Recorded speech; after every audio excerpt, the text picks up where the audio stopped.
Muy buenas noches, licenciada. Espero se encuentre muy bien. Hoy venimos con mi compañera Maritza Alarcón y yo, Diego Perdomo, a hablar sobre el tema del papel del gobierno en la economía. El papel del gobierno se sabe que es muy fundamental. Como ya se había mencionado, el gobierno participa como agente económico en las distintas actividades que se llevan a cabo en un sistema económico, como la producción, el consumo, ahorro e inversión. En efecto, el gobierno produce bienes y servicios, contrata factores de producción, consume bienes y servicios y ahorra e invierte.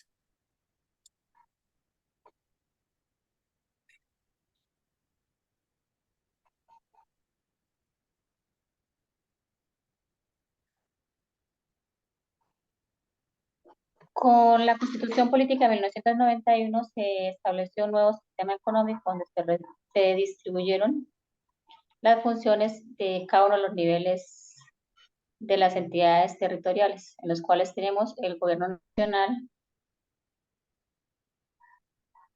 el gobierno departamental y el gobierno local.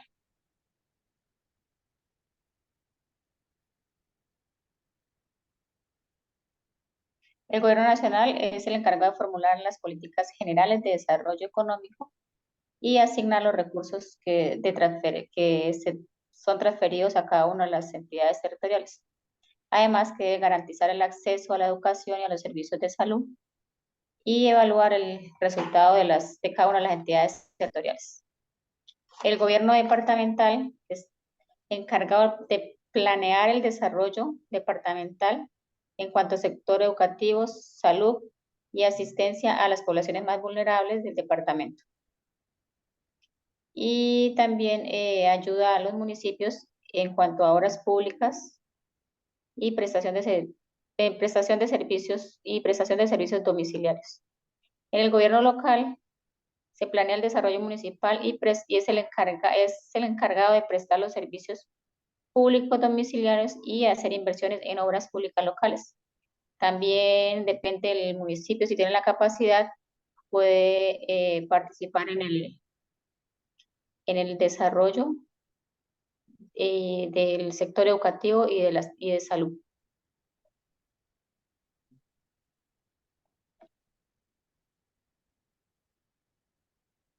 La teoría fiscal. Según Adam Smith, el gobierno debe enfocarse más en prestar servicios a la comunidad y dejar que sea la empresa privada la que preste, la que haga empresa. El gobierno debe participar en el sistema económico a través de la política económica en tres aspectos fundamentales, que para Adam Smith son la asignación de los recursos, la estabilización de la economía y la distribución de la riqueza y el control de la inflación.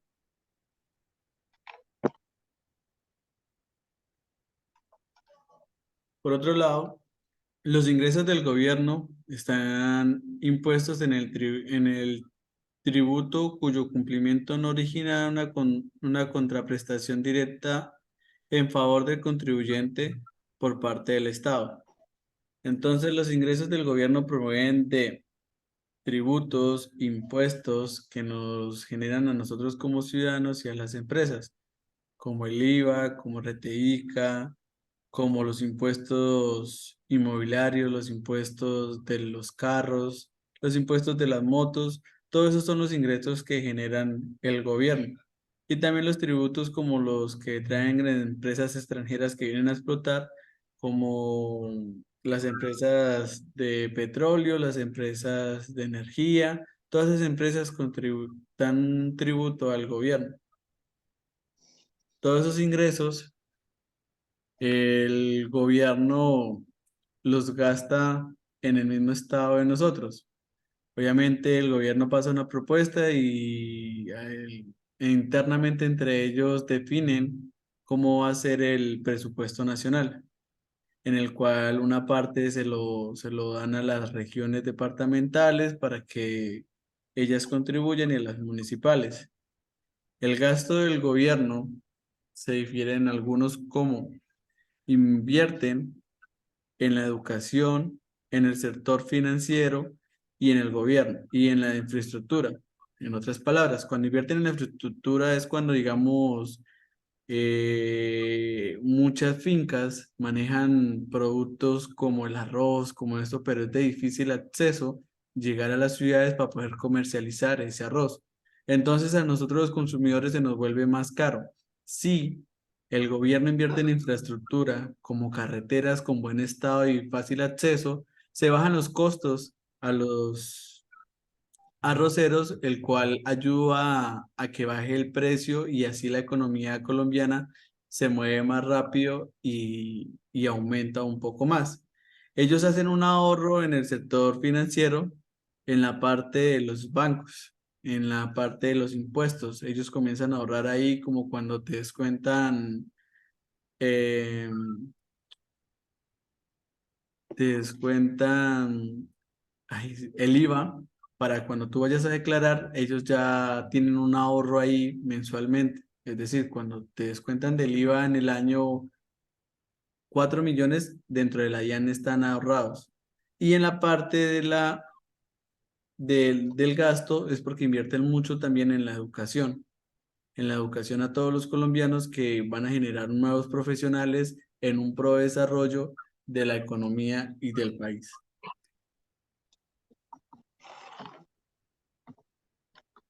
Tenemos el funcionamiento del sistema económico, que ya lo habíamos visto en la clase pasada, en donde vemos bienes y servicios y el círculo vicioso con los factores de producción, en donde las empresas trabajan y le devuelven a los trabajadores monetariamente, pero los trabajadores alquilan casas y promueven a las empresas y se vuelve un círculo vicioso.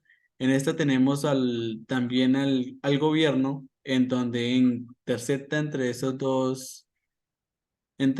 dos sistemas.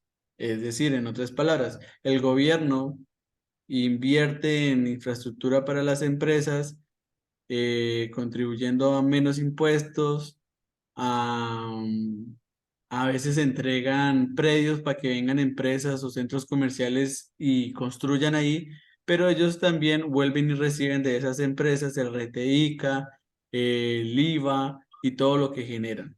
E igualmente también invierten en la infraestructura de los campesinos y de los trabajadores, pero nosotros se lo devolvemos a ellos con el impuesto del inmueble, con el impuesto de los carros, y así se vuelve un círculo entre bienes y servicios y factores de producción.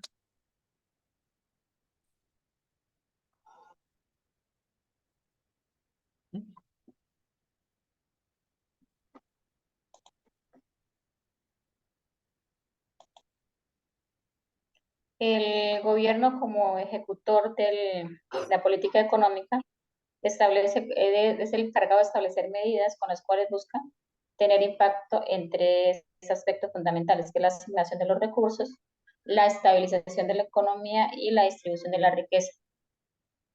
Cada decisión que el gobierno tome en cuanto a la economía, en cuanto a impuestos, pues va a afectar directamente a todo un país.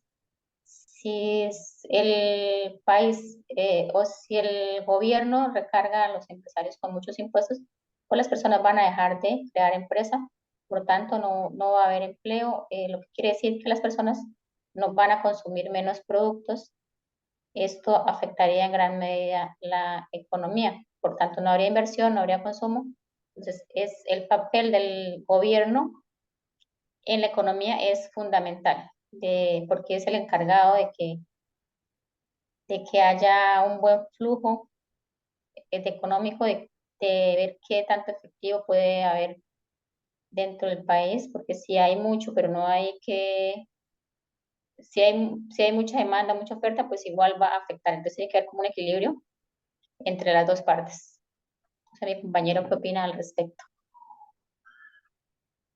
No, con eso hemos terminado. Espero eh, hayamos sido claros con la información y esperamos, licenciada, que tenga muy buena noche. Gracias. Gracias.